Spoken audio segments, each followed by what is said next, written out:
1 lakh kilo वजनीय जीव से लेकर 4 हाथियों से भी बड़े पक्षी तक हर कोने में बस इनका ही राज था। लेकिन ऐसा क्या हुआ कि सिर्फ चंद घंटों में इनका विनाश हो गया? हमारे पूर्वज ही जिंदा क्यों बचे और इंसान पृथ्वी पर कैसे आए, जानते हैं इस वीडियो में। समय में थोड़ा पीछे चलते हैं। ये है हमारी पृथ्वी। उस वक्त ऑक्सीजन ज्यादा होने की वजह से 30-35 माले की बिल्डिंग जितने ऊंचे पेड़ हर जगह दिखाई देते थे और इनमें रहते थे डायनासोर। ये है 8 मंजिला ऊंचा अर्जेंटोसोरस। एक दिन में ये कई जंगल चर जाते थे। उस वक्त पृथ्वी कुछ ऐसी दिखाई देती थी। ये है चूने के रेगिस्तान, जहाँ लाखों सालों से बरसात नहीं हुई। यहाँ भी इनका बोलबाला है। ये है हमारा भारत, जो एशिया की तरफ बढ़ रहा था। उस वक्त भारतीय जमीन लावा से भरी रहती थी और यहाँ पाए जाते थे राजासोरस। यहाँ का कुछ अलग ही मंजर है। 7 बस जितने लंबे जीव से लेकर इंसान जितने बड़े केकड़े तक। बाहर आकर देखो तो कई किलोमीटर लंबे अमेरिकी रेगिस्तान में पाए जाते थे टाइटेनोसोरस। 20 हाथियों जितना वजनीय, 8 महले की बिल्डिंग से भी ऊंचे ये जीव आज यहाँ बच्चे पैदा करने इकट्ठा हुए हैं।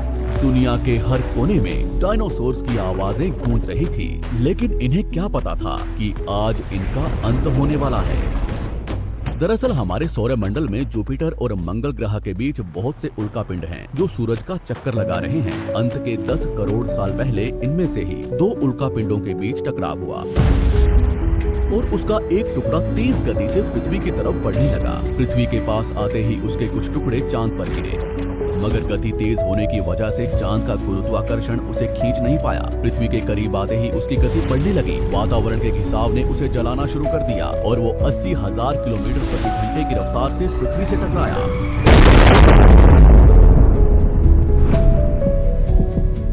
यहाँ रात के 1:30 बज रहे थे।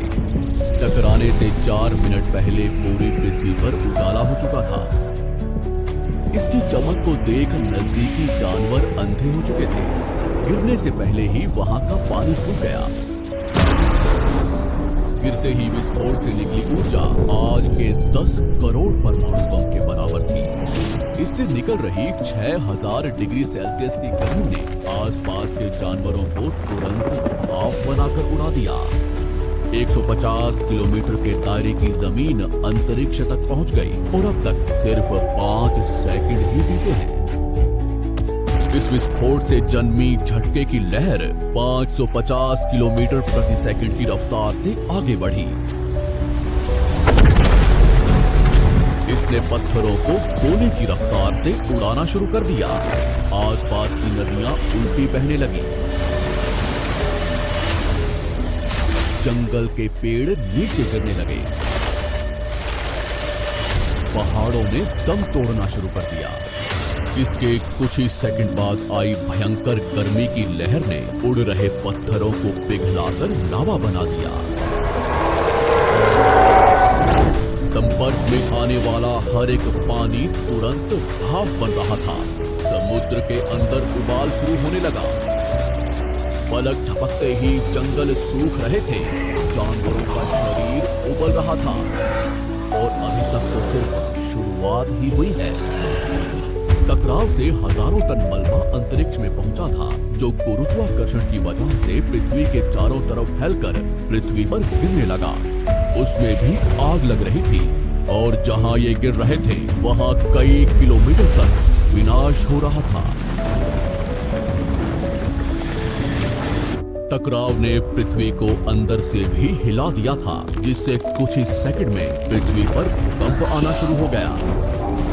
भूकंप की तीव्रता ज्यादा थी, इसलिए समुद्र का पानी जमीन में बैठे रेत से मिलने लगा, जिससे जीवों को घुटन होने लगी और वहां भी पतन शुरू हो गया। अभी सिर्फ 5 मिनट ही बीते हैं और बाहर जानवरों में भगदड़ मच चुकी है। घटनास्थल पर पैदा हुई गर्म धूल और मिट्टी तेजी से आगे बढ़ रही थी। बादलों में धूल जाने की वजह से इनमें बिजली गिरनी शुरू हो चुकी थी। इस तूफान के बीच आने वाले हजारों टन वजनीय जानवर और पेड़ हवा में उड़ रहे थे।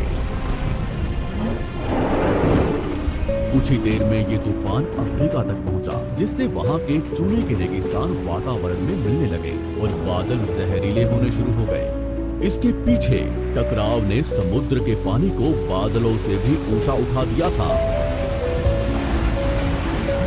जिससे गर्म पानी की भयानक बाढ़ आ रही थी।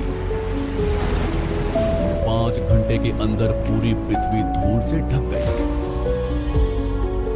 पृथ्वी का औसत तापमान कई 100 डिग्री सेल्सियस तक पहुंच चुका था। पूरी दुनिया के जंगलों में आग लगी हुई थी और भूकंप ने मरे हुए ज्वालामुखियों को उजागर कर दिया था।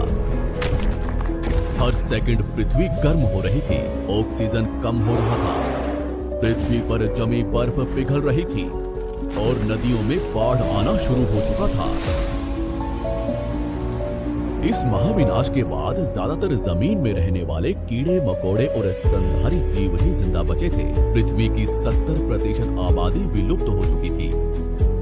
कुछ डायनासोर्स अभी भी जिंदा थे, जो या तो छोटे थे या उन्हें किसी गुफा ने बचा लिया था। समुद्र की गहराई में रहने वाले जीव भी सलामत बचे थे, लेकिन अब उनका भी समय खराब होने वाला था। कुछ ही दिनों बाद जहरीले बादल पूरी दुनिया में बरसना शुरू हो गए। दिन ब दिन समुद्र जहरीला होने लगा, जिससे समुद्री जंगल भी मरना शुरू हो गए। धूल से ढकी ये पृथ्वी ठंडी पड़ रही थी और कुछ महीनों में पूरी पृथ्वी बर्फ से ढक गई। हमारे पूर्वजों को डायनासोर से डरकर कुछ भी खाकर कम ऑक्सीजन के बावजूद भी महीनों तक जमीन में रहने की आदत थी।